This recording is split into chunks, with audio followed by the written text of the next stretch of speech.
Yeah. Khususnya bagi saya selaku Kapolres Donggala, Om Andre, ini Yeah. sangat penting mendengar langsung apa keluhan masyarakat, masukan dan saran. Yeah. Ini dari seluruh lapisan masyarakat. Yeah. Kemudian di Donggala ini juga kebetulan ada kedekatan visi dan misi. Yeah. Nah, jadi Polres punya visi dan misi, masyarakat juga punya visi dan misi. Ya. Nah,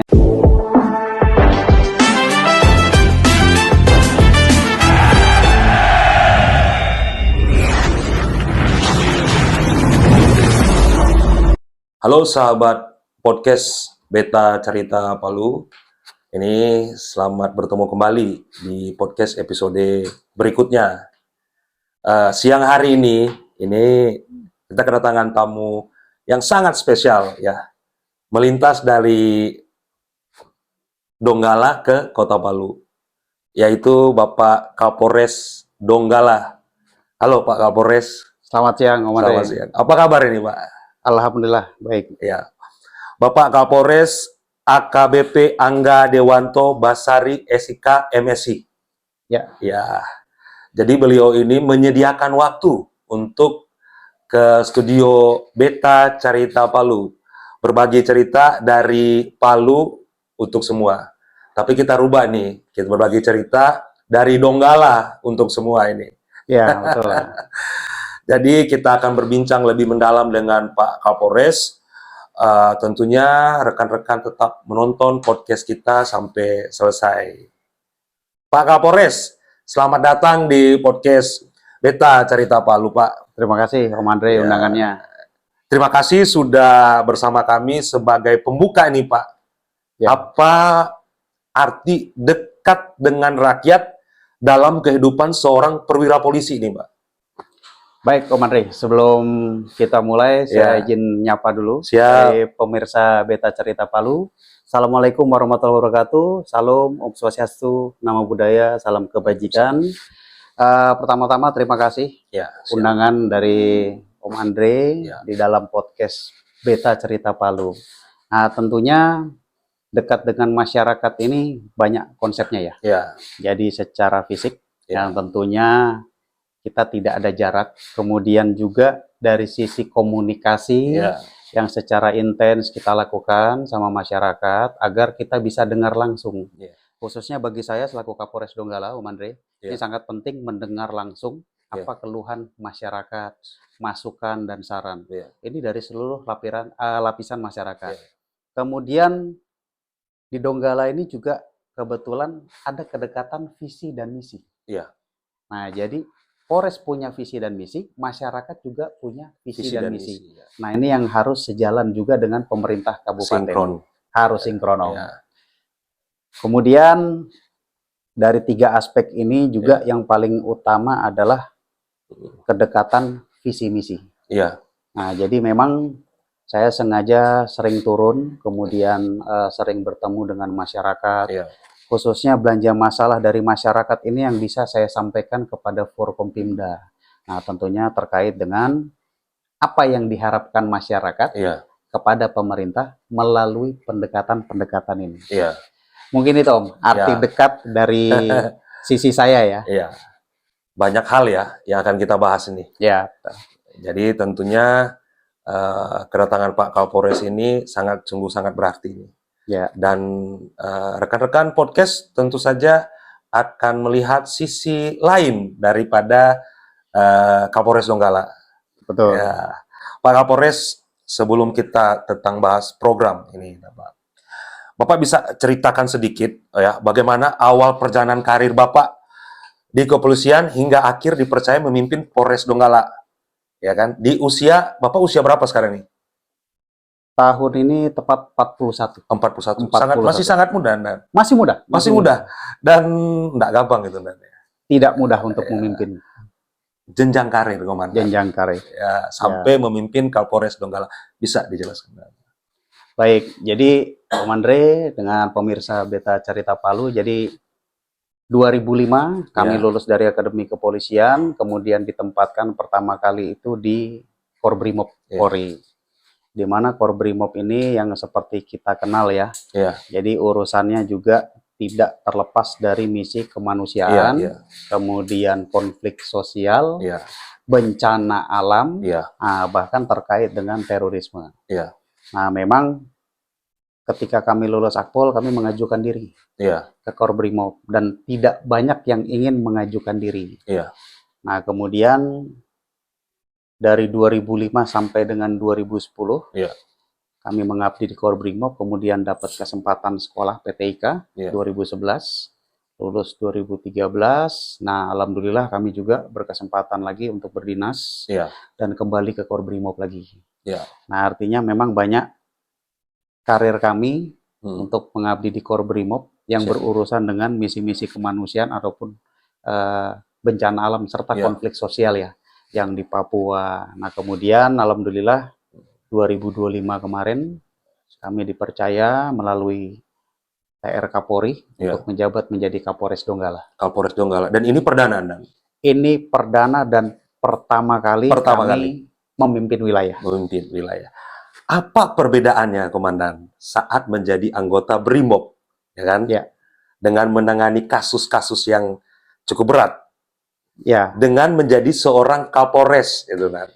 Tentunya besar ya Om Rey. Jadi pemirsa Beta Carita Palu, jadi perlu rekan-rekan ketahui perbedaan yang signifikan. Biasanya ketika saya dulu diperintah pimpinan untuk melaksanakan tugas di suatu wilayah, suatu tempat, karena Korbrimob ini mencakup seluruh Nusantara.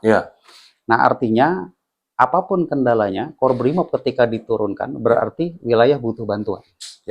Nah, apalagi di era 2005 sampai dengan 2015 ini kekuatan Satbrimob itu tidak seperti yang ada di Korbrimob. Nah, kemudian semakin berkembang, semakin kuat juga nanti Satbrimobnya. Nah, namun yang paling signifikan ketika terjadi sebuah konflik. Nah, ini tentunya saya turun nih. Jadi Om Andre dulu saya turun itu langsung huru-hara, anti anarkis, benturan dengan masyarakat, anti terornya, belum bencana alamnya, kan? Nah, namun yang paling signifikan ketika kami menjabat di wilayah ini, sebenarnya hal itu bisa dilakukan dalam rangka pencegahannya. Nah, artinya saya Kapolres yang kebetulan dari Brimob, dulu kita melihat nih, jadi kok sampai rusuh gini sih, sampai pukul-pukulan, kemudian sampai dengan lempar-lemparan, bahkan sangat anarkis sekali Nah, memang sangat berbeda ketika kita hadir sekarang ini di wilayah.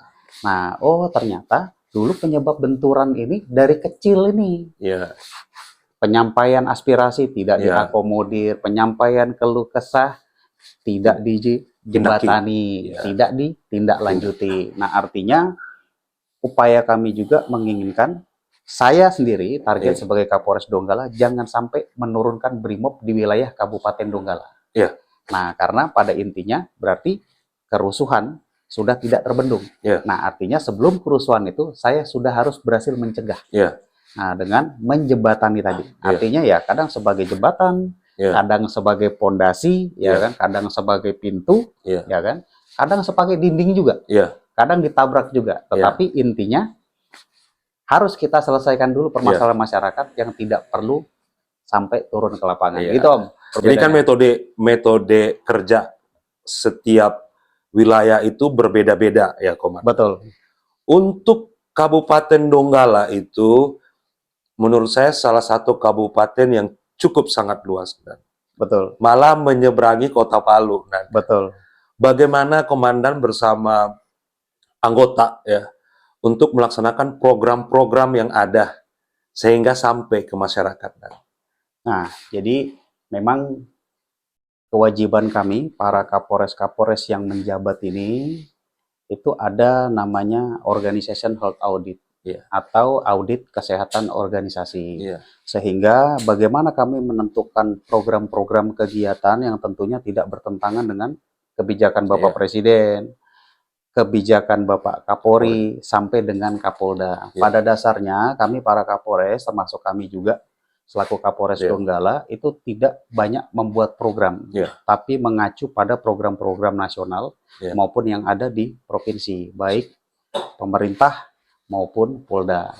Nah, ini yang kita tindak lanjuti, kita analisis, kita olah sehingga menjadi program-program tertentu.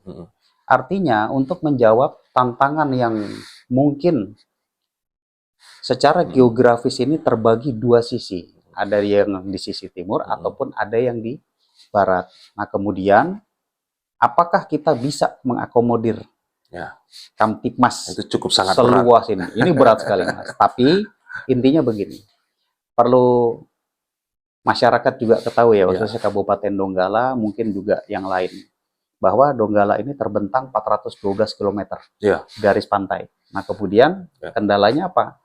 Memang kalau kita melihat dari Polres menuju kecamatan paling jauh, Sojol, sampai dengan Ogoamas, itu bisa 6-7 jam. Benar. Artinya, kalau kita analogikan di ibu kota, kita Polres punya di Jakarta, laporannya ada di Surabaya.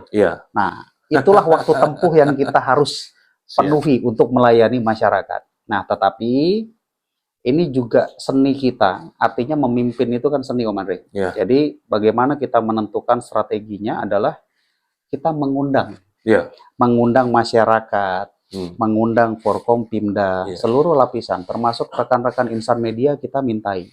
Artinya, apa sih masukan buat Polres Donggala secara khususnya? Kemudian terjawab. Jadi kalau kita ulas ya rasio, kalau dari PBB itu rasionya idealnya 1:450. Satu aparat keamanan, satu anggota Polri itu harus bisa mengayomi 450. Cukup berat itu. Cukup berat. Itu saja yang sudah ideal ya. Donggala ini kondisi rasionya 1:750. Nah, karena penduduk kita 306.000 lebih, sementara anggota Polres ini baru sekitar 47%, masih di bawah 50%. Nah, artinya pemolisian masyarakat yang paling efektif. Tidak dijadikan masyarakat ini sebagai polisi, bahkan tidak juga diberikan kewenangan terbatas. Nah, bagaimana kita mengajak sama-sama masyarakat untuk menciptakan sebuah Kamtipmas di wilayah masing-masing, ini sebenarnya kita mengadopsi dari apa yang disampaikan oleh Bapak Presiden, bahwa memang kedaulatan negara itu tidak lagi di negara, tetapi di rakyatnya, sehingga kedaulatan itu akan terjaga ketika kedaulatan ini berawal dari manusianya, masyarakatnya. Nah, sehingga siapa yang butuh aman? Masyarakat. Kita mengakomodir. Nah, seperti saya punya kasat intel di Polres cuma satu. Tetapi semenjak saya bergabung dengan komunitas abdesi, gabung dalam juga kegiatan-kegiatan abdesi, artinya di Kabupaten Donggala ini ada 158 desa. Artinya secara tidak langsung, saya juga punya kasat intel 158. Di masing-masing desa ada. Tidak hanya kasat intel, kasat narkoba, ataupun kasat reskrim. Nah, mereka bisa memberikan laporan secara langsung melalui yang namanya lapor Pak. Nah, inilah yang menguntungkan kita dikala mungkin perlu Mas Andre ketahui ya. Jadi Donggala ini termasuk seluruh Polres ada efisiensi anggaran yang ya cukup terdampak ya signifikan sekali untuk sektor operasional. Nah, kemudian di tahun depan lebih besar dari tahun ini. Itu sampai dengan 71%. Wow. Nah, artinya kalau kita tidak buat strategi, ini akan kendala. Nah, tentunya Kamtipmas menghadapi laporan-laporan masyarakat. Tetapi alhamdulillah yang 7 bulan, kurang lebih 7 bulan 3 hari ini kita terapkan metode yang benar-benar dirasakan oleh masyarakat dan kita pun juga sangat merasakan, Om. Artinya dengan warga secara aktif khususnya para kadesnya melaporkan, setidaknya itu membantu kita untuk operasional perjalanan. Sehingga kita tepat guna, tepat sasaran, tepat informasi. Nah, ini yang kita terus kembangkan metode-metode ini dan alhamdulillah dari 158 sudah 50% yang secara aktif memberikan kontribusi dalam penegakan hukum. Minimal, Om, memberikan informasi adanya kejahatan. Artinya sektor kinerja dari Polresta Donggala ini melibatkan semua pemerintah, pemerintah desa dan lain-lain, sehingga sarana informasi atau apapun itu bisa tersampaikan. Betul. Ya, Pak Kapolres, ini luar biasa nih Pak Kapolres ini. baru menjabat 7 bulan lebih, Pak, ya. Ya. 7 bulan sekian, tapi sudah mendapatkan penghargaan sebagai salah satu Polres dengan kategori prima, ya, pelayanan prima. Ya. Dan itu tidak gampang, Pak. Betul. Apa yang mendasari keputusan itu sehingga Polres Donggala berhak mendapatkan pelayanan prima? Baik, jadi dalam penilaian ini, Om Andre, perlu kami sampaikan juga bahwa penilaian yang dilakukan ini langsung dari Mabes Polri. Ya. Nah, kemudian pendampingan tetap dari Polda, kami sebagai pelaksana. Apa saja, tentunya terkait dengan pelayanan publik ini tidak hanya asal-asalan, artinya berorientasi kepada masyarakat. Seperti memang kendala-kendala yang kita temukan di Donggala seperti pelayanan, jarak tempuh jauh, sehingga untuk membuat laporan ini butuh 100 sampai 200 ribu setiap masyarakat dari ongkos perjalanannya masyarakat ini. Nah, kemudian kita juga mengembangkan bagaimana kita melihat bahwa pelayanan ini harus mengakomodir seluruhnya. Ada yang datang, ada yang kami merapat ke masyarakat. Kemudian ada yang cukup telepon, ada yang cukup share dokumen lewat media sosial. Dipermudah. Dipermudah. Nah, tapi secara fisik kita tentunya juga melakukan pertemuan. Jadi ada namanya forum komunikasi publik yang kami memang panggil akademisi, toga, kemudian tokoh adat, tokoh agama, kemudian seluruh lapisan termasuk mahasiswa, insan media untuk memberikan masukan. Bagaimana kondisi di Donggala ini agar menjadi lebih baik. Nah, inilah yang kami juga persiapkan terkait dengan kompetensinya. Nah, jadi ketika masyarakat sudah minta misalkan dari fungsi reskrim, nah, masukan, Pak, kami kan datang dari Sojol, khususnya wilayah yang pantai barat ini, nanti begitu sampai Polres ternyata tidak memenuhi unsur, bagaimana? Nah, Ibu sebelum datang, kami siapkan yang namanya ada lapor Pak, kemudian ada layanan 110 yang terkenal ini, kemudian ada juga dari sisi es krim. Nah, es krim ini elektronik service Reskrim Donggala. Nah, ini sebelum teman-teman podcast lanjut ini, saya perkenalkan dulu ini. Yang Pak Kapolres jelaskan tadi ini adalah program-program daripada Kapolres Donggala. Jadi ada beberapa program Kapolres Donggala yang baru berjalan di kepemimpinan Pak Angga. Jadi ada beberapa termasuk tadi es krim dan lain-lain. Jadi Pak Kapolres jelaskan dong nih programnya tadi ini. Nah, maaf saya potong ya tadi. Sebelum kita jelasin di program nih, Om Andre. Jadi Yanlik ini prosesnya panjang, sampai dianggap mumpuni dan memang berkualitas dari sisi pelayanan, kompetensi, kemudian fasilitasnya itu sendiri, seperti disabilitas kita siapkan juga memang yang kamar mandi khusus untuk pengguna kursi roda atau layanan mungkin bagi masyarakat yang manula. Nah, ini akses-aksesnya kita benar-benar siapkan. Nah, sehingga dari penilaian tersebut terus kita kembangkan dalam proses evaluasi. Nah, evaluasi ini yang kita lakukan pengulangan setiap tahunnya. Nah, ini Donggala ini sudah 4 kali berturut-turut mendapat penghargaan terkait dengan pelayanan publik. Pelayanan prima. Pelayanan prima. Nah, ini insya Allah tahun ini, insya Allah kalau tidak ada bulan ini juga, kita akan meresmikan gedung Enda Dharma Laksana. Sentra pelayanan kepolisian terpadu yang insya Allah akan pertama kalinya di Sulteng dengan standar yang nasional. Perdana di Polres. Perdana juga di Polres Donggala. Hebat, Pak. Nah, ini nanti mungkin kalau peresmian silakan Om Andre dengan tim datang. Mungkin kita siapkan juga waktu podcast khusus. Siap. Nah, terkait dengan program ya Om ya? Iya, program-program. Nah, jadi terkait dengan program, memang sebelum saya masuk ke program Om, jadi intinya memang sebelum kita membuat program, kita selayaknya dulu lihat permasalahan yang ada di kabupaten, termasuk internal, eksternal. Nah, survei ini yang dulu survei. Betul, itu yang tadi saya sampaikan sebelumnya bahwa kami juga ada organisasi kesehatan dari institusi kita sendiri. Nah, kemudian dari situ kita pelajari mana kelemahannya, faktor kekuatannya, peluang dan ancaman. Nah, semua ini dipadukan sehingga jadilah sebuah program. Nah, kebetulan ketika kami menjabat, kami membuat ada 4 program. Yang pertama adalah Donggala gas.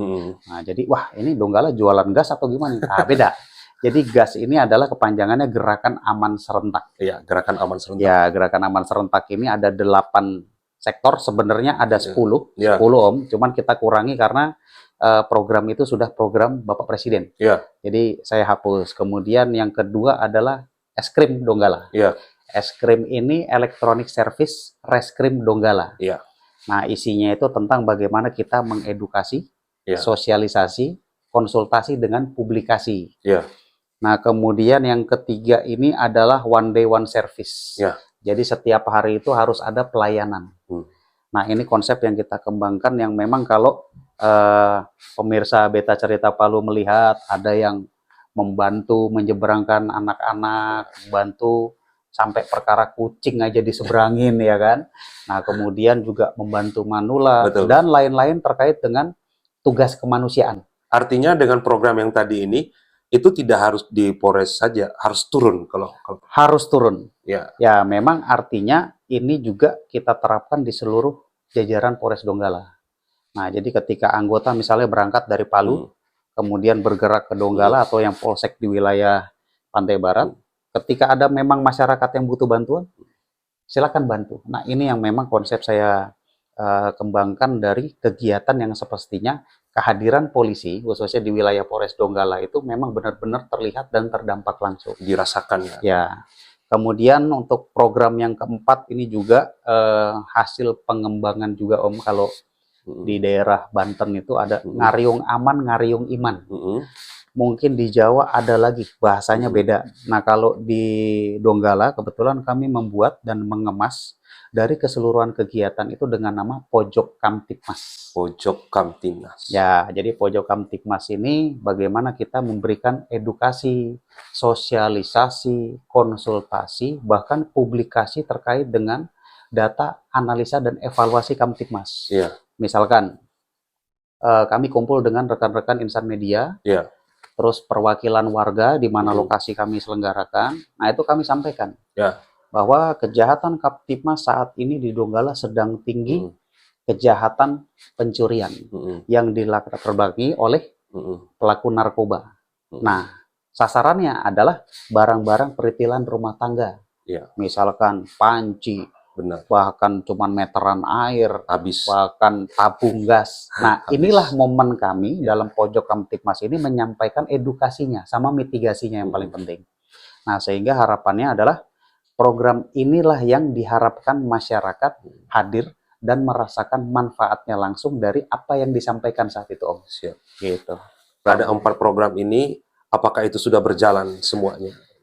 Alhamdulillah sudah, Om. Jadi kita kebetulan ada sekitar 3-6 bulan ya, Om. Kita melaksanakan kegiatan-kegiatan ini sudah berjalan. Ada beberapa yang masih terus pengembangan metode dan perluasan dampak. Ini salah satunya adalah dari 8 gas itu. Mungkin saya bisa sampaikan juga. Gerakan Aman Serentak itu ada 8. Yang pertama Aman Berwisata. Nah, ini Aman Wisata ini kan kebanyakan Om gini. Kita masuk tempat wisata, pengen hiburan, tiba-tiba ada aksi premanisme atau pungli parkir, atau parkir yang melebihi tarif lokal, kemudian ada aksi pemerasan dan lain-lain. Ini tidak hanya itu, Om, tetapi mulai dari masuknya.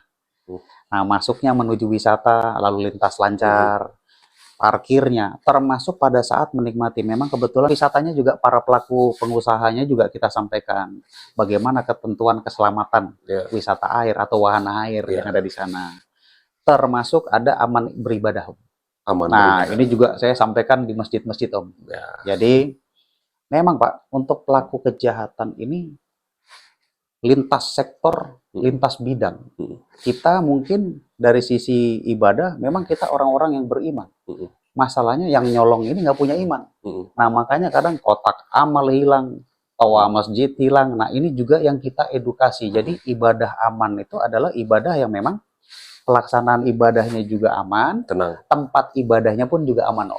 luar biasa nih Pak. Kemudian ada lagi Aman Belajar. Nah, Aman Belajar ini yang di juga sekolah. kami, ya, Aman Belajar ini sektornya pelajar Om. Iya. Pelajar, karena memang beberapa waktu lalu kan ada kejadian bully ya. Iya. Viral sekali ya, ya, sangat viral sekali. Nah, itu upaya-upaya inilah yang kita himbau. Jadi bagaimana adik-adik pelajar ini merasa aman. Aman dari mana? Aman aksi bully, aman aksi narkoba juga, para pelaku narkoba. Memang narkoba di Donggala ini cukup tinggi Om. Kemudian aman dari hal-hal lainnya, mungkin pencurian di sekolah juga, dan kekerasan khususnya. Yang paling sering adalah tawuran. Nah, ini juga yang sering kita himbau. Benar. Kemudian aman sosial budaya. Iya. Nah, kalau mungkin nanti Om Andre main ke Donggala, siap. Nah itu banyak sekali. Sosial dan budaya. Sosial sendiri banyak komunitas-komunitas Om. Ya. Komunitas remaja yang mungkin hanya sekedar nongkrong, ngopi. Ada yang mungkin sosial yang memang bikin-bikin acara. Ini ada satu hal menarik Om, memang karena ada pernah kejadian di Donggala. Dari budaya ini biasanya kalau kita bikin pesta, bikin panggung, kemudian ada penyanyinya. Nah, ini sampai mengakibatkan matinya seseorang. Benar. Nah, kita menilai polisian ini. Kami hadir dalam program apa ya ini? Aman Sosial dan Budaya. Aman Sosial dan Budaya. Artinya, ketika saya ke Balesang saat itu, beberapa tokoh adat menyampaikan, Pak Kapolres, boleh nggak? Ini mudah-mudahan nonton ini semua. Nah, jadi Pak Kapolres, boleh nggak kita bikin budaya? Jangan dihentikan Pak. Karena panggung ini, acara ini, kehormatan buat kita, kebanggaan buat masyarakat ini. Silakan Pak. Yang penting Bapak bisa menyambing selaku penyelenggara. Dan kami membantu Pak. Mengasistensi bagaimana agar terselenggara. Tapi kalau misalnya dangdutan boleh. Yang bikin ribut kejadian lalu. Sampai menyebabkan matinya seseorang. Karena kan diawali dari sawer-saweran. Iya. Sawer-saweran, kemudian panas. Karena nggak nyawer, pengen joget dekat penyanyi, akhirnya baku tusuk. Nah, artinya saya sampaikan Pak Kades, saran saya Pak, boleh pakai penyanyi dangdut, tetapi pakai hijab sama pakai helm. Jadi nggak bisa. Iman itu tetap kuat Pak. Wah, nggak bisa gitu Pak. Nah, ini jadi ya intinya boleh-boleh saja sosial budaya ini, dan kami hadir menjamin terselenggaranya acara dengan baik. Ada lagi aman berlalu lintas, pada umumnya sama nih ya. Edukasi mulai dari bagaimana sih peran helm dalam menjamin keselamatan. Hal-hal sepele seperti ini Om Andre. Kemudian yang paling menarik sekarang, yang paling digemari khususnya para kades-kades ini, BUMDes termasuk Sekdes ini adalah aman ekonomi dan berwirausaha. Nah ini saya sedikit ulas.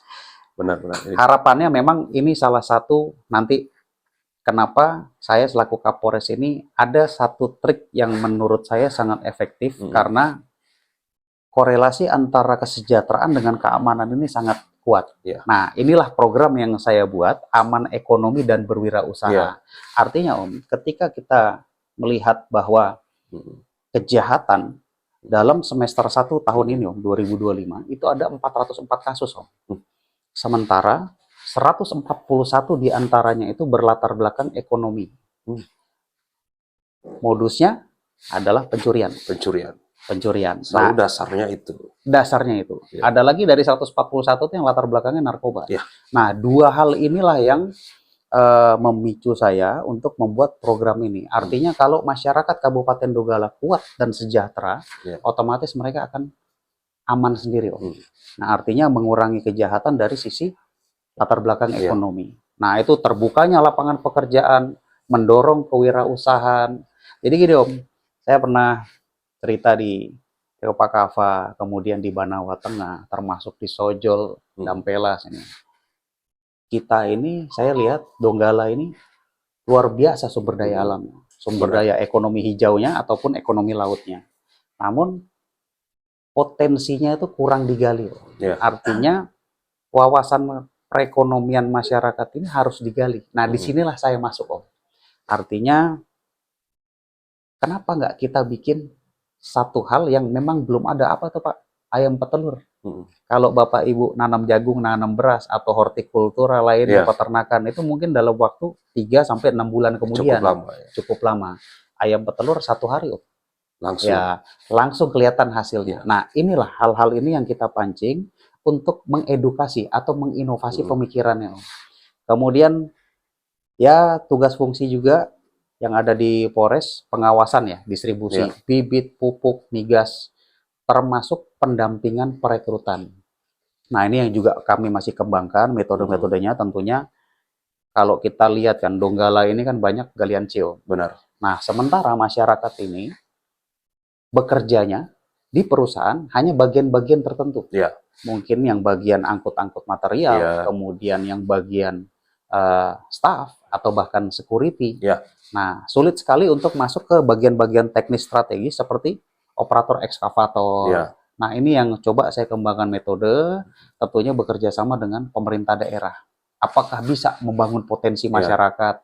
Mungkin Pemda membuat dari sisi pelatihannya sehingga masyarakat Donggala sendiri yang benar-benar bekerja dan diterima di perusahaan setempat. Nah, ini yang terus kita kembangkan, Andre. Kemudian ada aman jalanan ya, aman jalanan. Ya, tawuran, begal apa segala macam. Kita sekarang sudah punya, kalau di Palu ini ada Jaguar Tadulako. Jaguar Tadulako. Nah, kalau di Donggala ada Serigala. Serigala ya. Serigala. Nah, Serigala ini kepanjangannya Sikat Kriminal Donggala. Mantap nih. Nah, ini mirip-mirip dengan Tadulako. Kemarin juga kita, dan itu melakukan aktivitas setiap hari. Setiap hari, setiap malam. Keliling. Cuman memang kendala kita personilnya adalah sangat minim. Sekarang fokus lagi penanganan sengketa di Rio Pakava. Nah, ini mudah-mudahan dalam waktu dekat bisa terjawab dan keluar solusinya sehingga kami bisa kembali lagi melayani masyarakat lainnya. Yang terakhir adalah yang juga menjadi tren dan permasalahan besar adalah aman bermedia sosial. Nah, ini PR kita. Jadi aman bermedia sosial ini tentunya jangan mudah memposting, mengupload, apalagi yang kita tidak tahu, tiba-tiba diupload, tidak membuat caption, tapi dari komen lah menjadi isu. Nah, ini yang kita jaga, Om.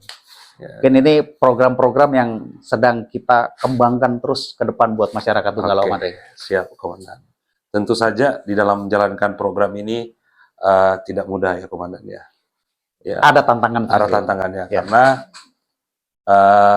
bukan saja menangani kejahatan, betul, tapi banyak program-program dari Polres Donggala yang tentu saja insya Allah berjalan lancar nih. Banyak masyarakat sekarang ingin polisi yang lebih transparan, cepat dan humanis nih.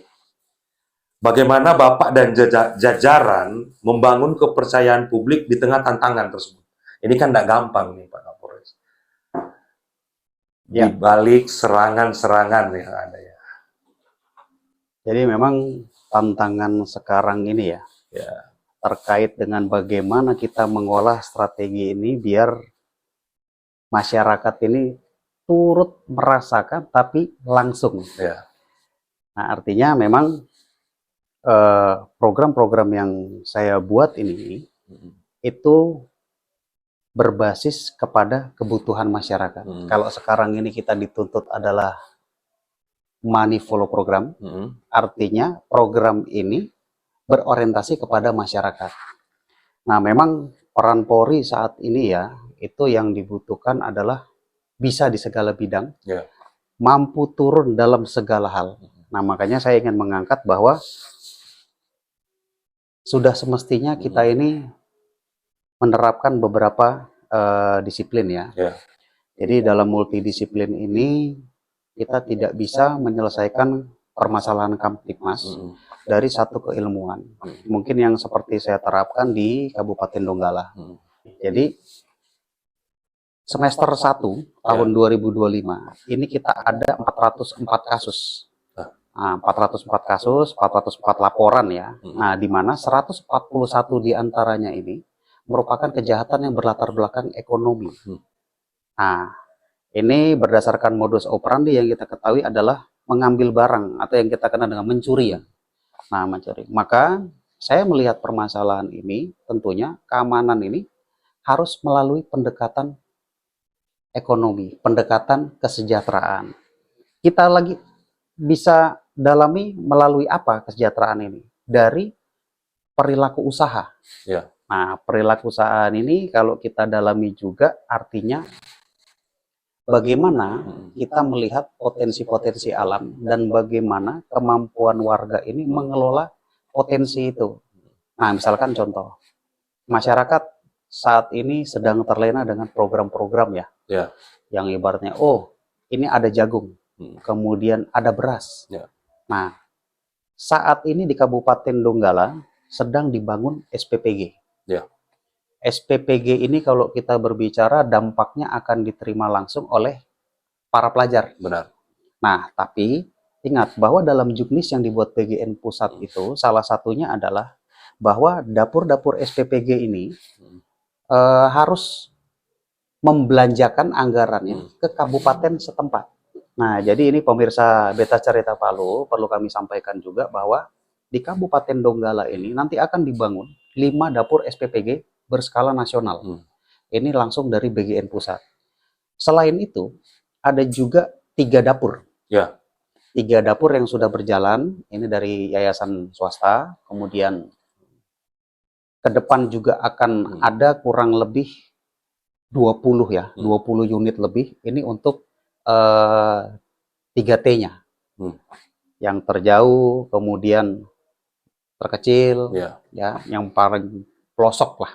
Nah, ini yang nilai-nilai penerima manfaatnya kecil. Tapi dari jumlah belanja ini yang nantinya kita akan arahkan dan kita berdayakan bahwa anggaran ini harus kembali lagi ke kabupaten. Nah, memang dalam juknis yang ada di BGN itu memang kita harus membelinya dan membelanjakan ini kepada koperasi desa, BUMDes, pasar setempat. Nah, namun faktanya memang dengan tuntutan kualitas, kita kan sama-sama ketahui bahwa memang saat ini lagi tren keracunan ya. Nah, keracunan ini karena bahan baku yang kurang tepat, kemudian kualitasnya juga kurang, pengolahan. Nah, fokus kepada dalam rangka memperoleh bahan baku ini, kita juga sudah sosialisasi. Nah, melalui Dinas PMD, melalui Dinas Ketahanan Pangan, beserta turunannya itu ada Perikanan Kelautan, Perkebunan Pertanian, Hortikultura, Ternak. Nah, ini kita bekerja sama. Polres ini memberikan kesempatan sebelum kita harus memutuskan ambil dari komoditi luar atau asal kabupaten lain. Karena kita juga bisa memastikan ketersediaan komoditi yang ada di dalam. Nah, ini yang saya sampaikan bahwa dalam konsep-konsep program yang dilaksanakan Polres ini harus mengedepankan multidisiplin. Jadi tidak hanya mengedepankan hukum.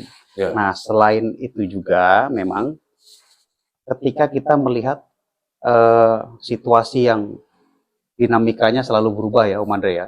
Kadang masalah ekonomi, kadang masalah budaya, kadang masalah yang lain-lain yang mungkin memang sudah menjadi tugas kepolisian dalam menjaga Kamtipmas. Nah, ini juga dibutuhkan multitalenta sebenarnya, Om. Jadi kadang bisa menyelesaikan dari sisi hobi nih. Kita lewat hobi, kemudian di sini banyak ya. Ada yang off-road, ada yang komunitas Vespa, ada yang komunitas mancing mania. Nah, ini sebenarnya wadah-wadah. Melakukan pendekatan. Nah, disitulah kadang terjadi pesan-pesan Kamtipmas di sela-sela pembicaraan dan canda tawa ya. Selain multitalenta juga, ini harus multidimensi juga, Om. Jadi multidimensi ini artinya ya tidak terlalu signifikan bedanya dengan multidisiplin. Kalau multidisiplin ini lebih kepada keilmuannya. Kita mau pendekatan apa, menggunakan ilmu apa. Sementara multidimensi ini menekankan pada bagaimana kita mengelola suatu proses permasalahan menggunakan 1, 2, atau bahkan lebih konsep untuk menyelesaikan satu masalah dalam mencapai sebuah tujuan. Nah, artinya ini yang juga harus dimiliki oleh Polri ke depan dan seluruh pejabatnya. Artinya jabatan-jabatan strategis ini harus dipahami. Sehingga nantinya, nah ini yang terakhir, adalah multitugas. Nah, kalau kita lihat rekan-rekan pemirsa dari Beta Cerita Palu, jadi sekarang kepolisian ini sedang melaksanakan program-program prioritas Bapak Presiden. ada tanam jagung, Ya, ada jual beras, ya, ya kan, swasembada pangan, luar biasa termasuk itu. dapur SPPG Ya, ya dalam mendukung program makan bergizi gratis. MBG. Tetapi ingat, di sela-sela melakukan pemeliharaan Kamtipmas, kita juga dituntut untuk mensejahterakan melalui program-program yang sejatinya memang sudah ditekankan oleh Bapak Presiden. Salah satunya adalah kesejahteraan rakyat melalui program MBG itu sendiri. Nah ini, ya memang multi tugas itu artinya dilakukan secara bersamaan.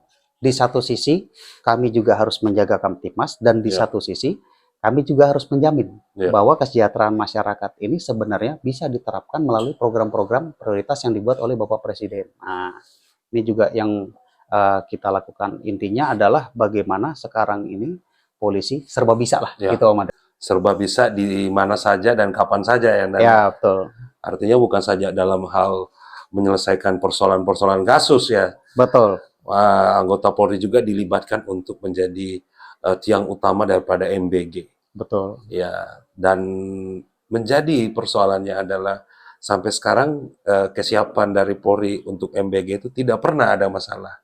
Alhamdulillah. Jadi sebagai informasi, Om Andre, serta seluruh pemirsa Beta Cerita Palu, bahwa memang standar MBG ataupun proses pemprosesan dari membuat sebuah menu makanan bergizi ini sudah tercapainya standar VVIP sebenarnya. Jadi sebenarnya standar kesehatan yang dilakukan dalam dapur SPPG ini itu sama seperti bagaimana kami menyediakan makanan untuk layaknya seorang presiden, wakil presiden, menteri, bahkan Kapolri, dan pejabat setingkatnya. Nah ini sekarang masyarakat secara umum mendapatkan hak yang sama, Om. Jadi sebelum disajikan itu ada istilahnya food secure, itu diuji dari sisi kimiawinya, kemudian apakah mengandung arsenik, kemudian nitrit dan lain-lain, termasuk sisi biologisnya.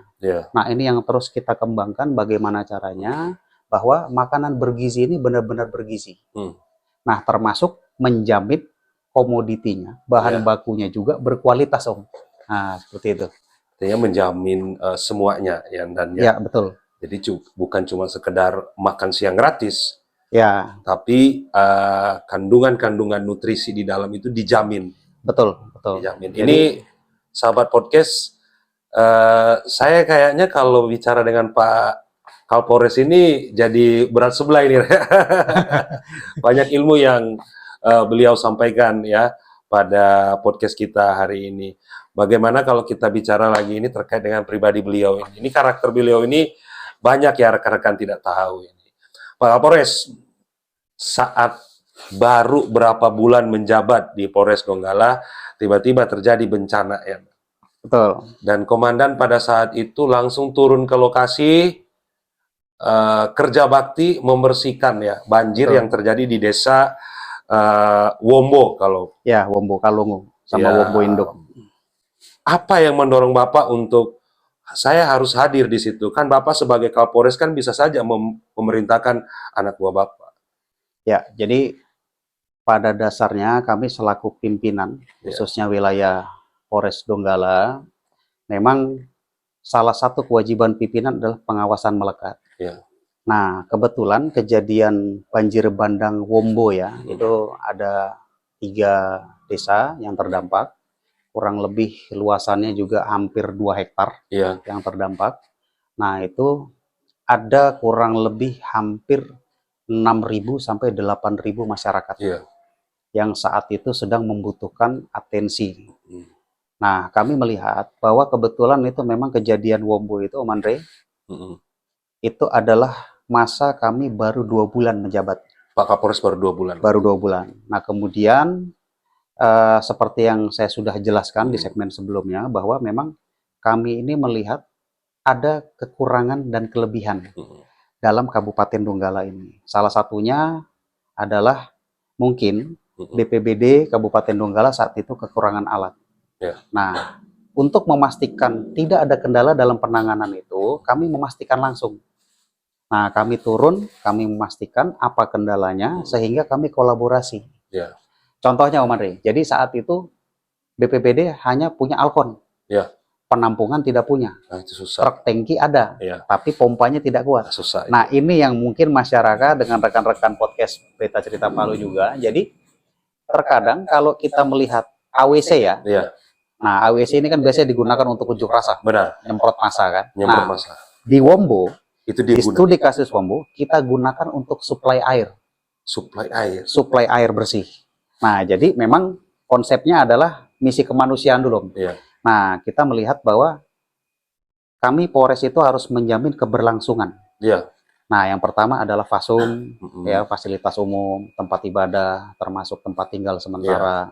Kemudian FASOS, fasilitas sosial. Nah, ini kita melihat saat itu bahwa banyak ibu menyusui khususnya tidak punya tempat. Nah, akhirnya kita seizin perangkat desa, kita menyiapkan masjid khusus untuk ibu-ibu menyusui, termasuk manula ya.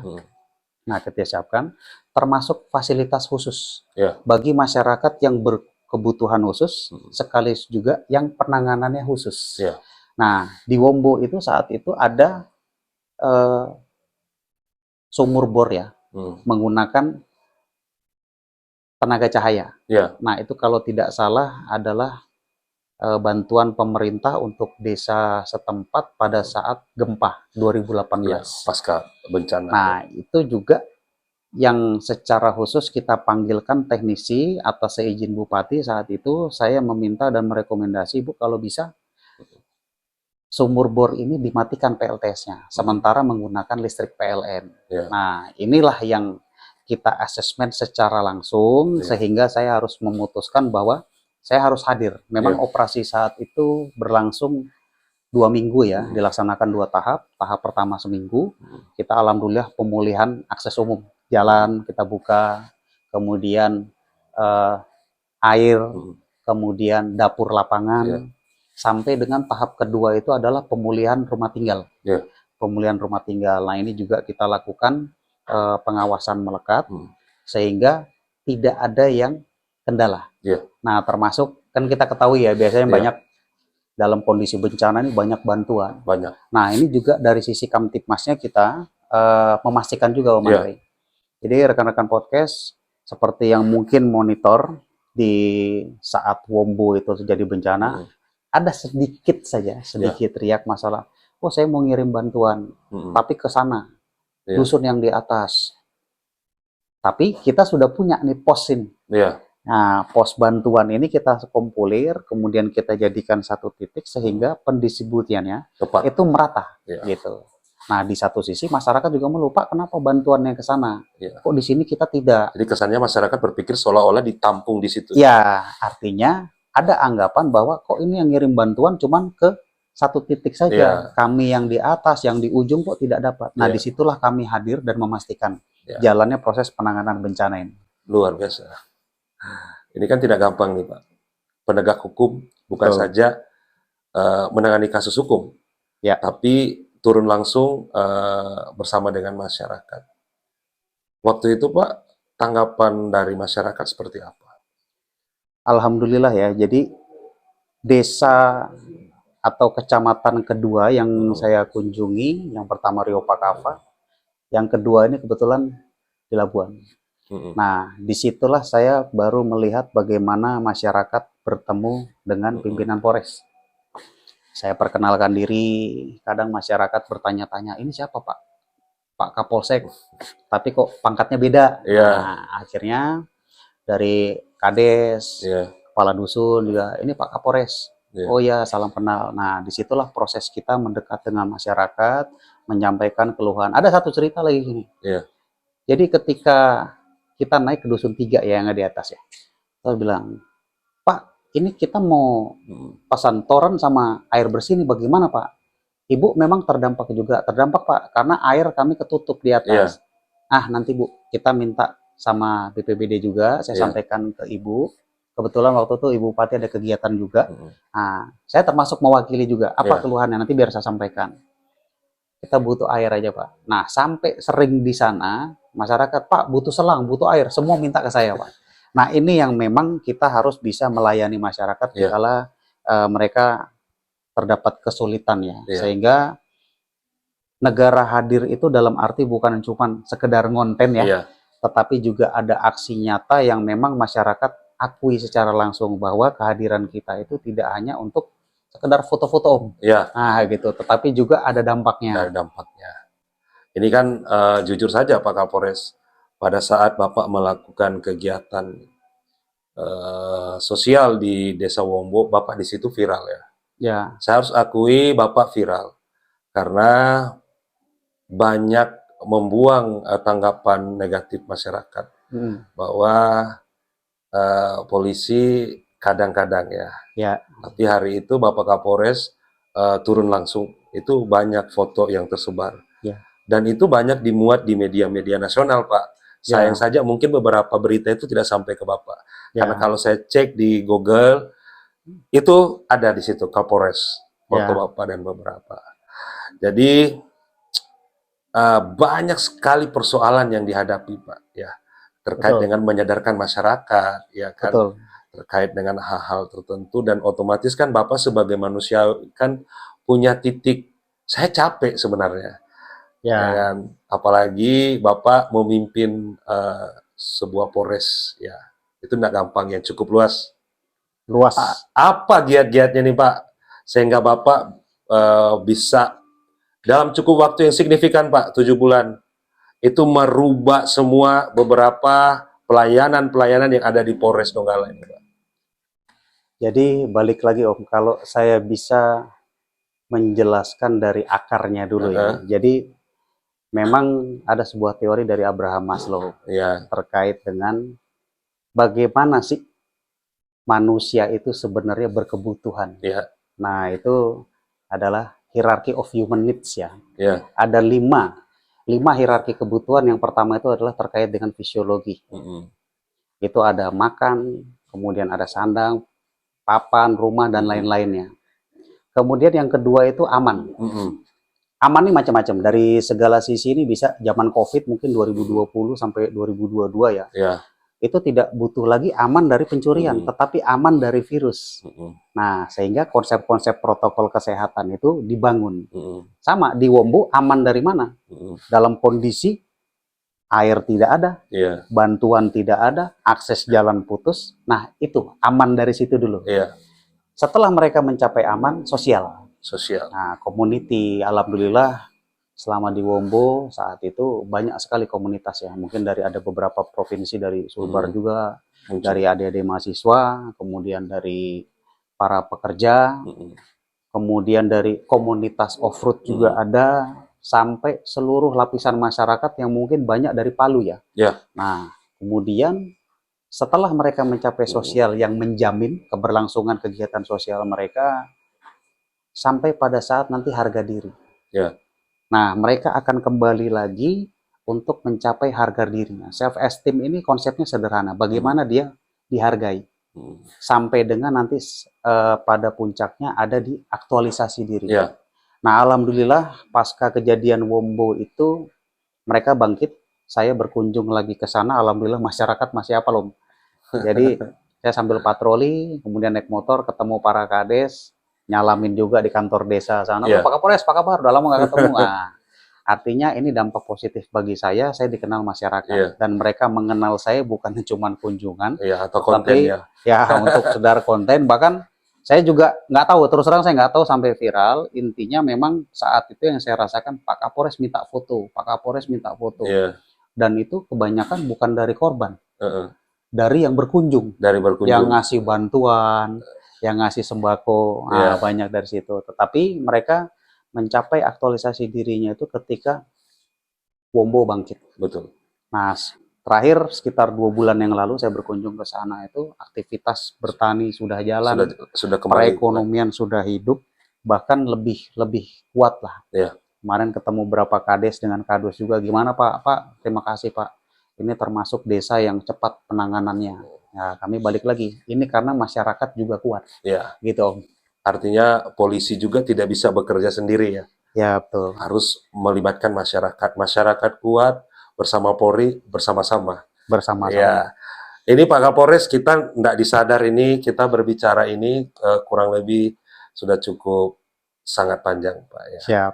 Jadi saya akan bertanya beberapa pertanyaan sama Pak Kapolres, mungkin agak pribadi nih, Pak. Siap. Kalau sedang tidak bertugas nih, Pak, apa yang Bapak lakukan untuk mengisi aktivitas?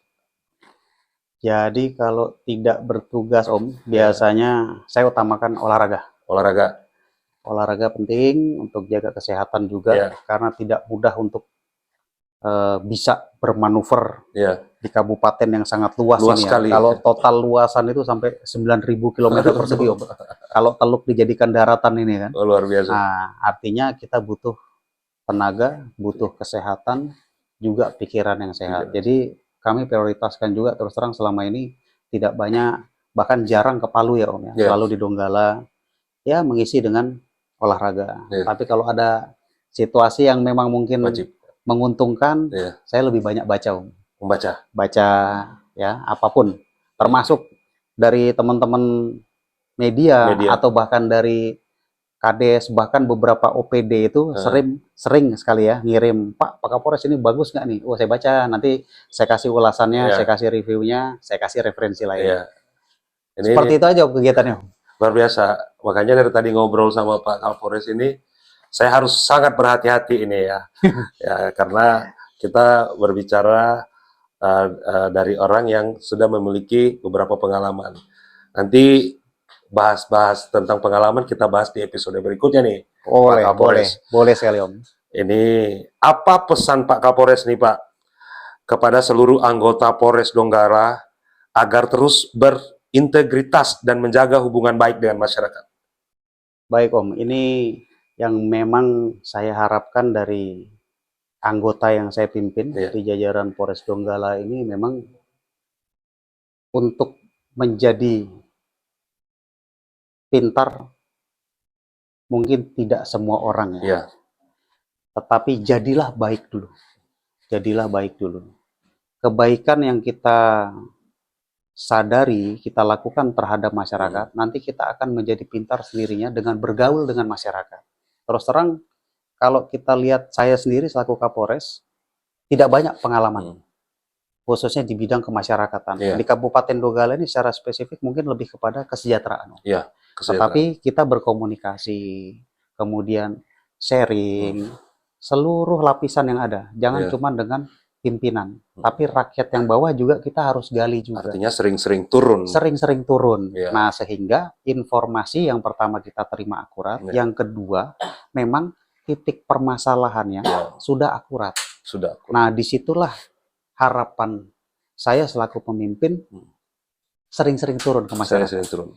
Artinya Om, sebenarnya kita nggak usah banyak-banyak baca, sering dengar saja. Sering mendengarkan. Sering dengar. Nah, nanti kalau udah mentok Om, baru baca. Itu.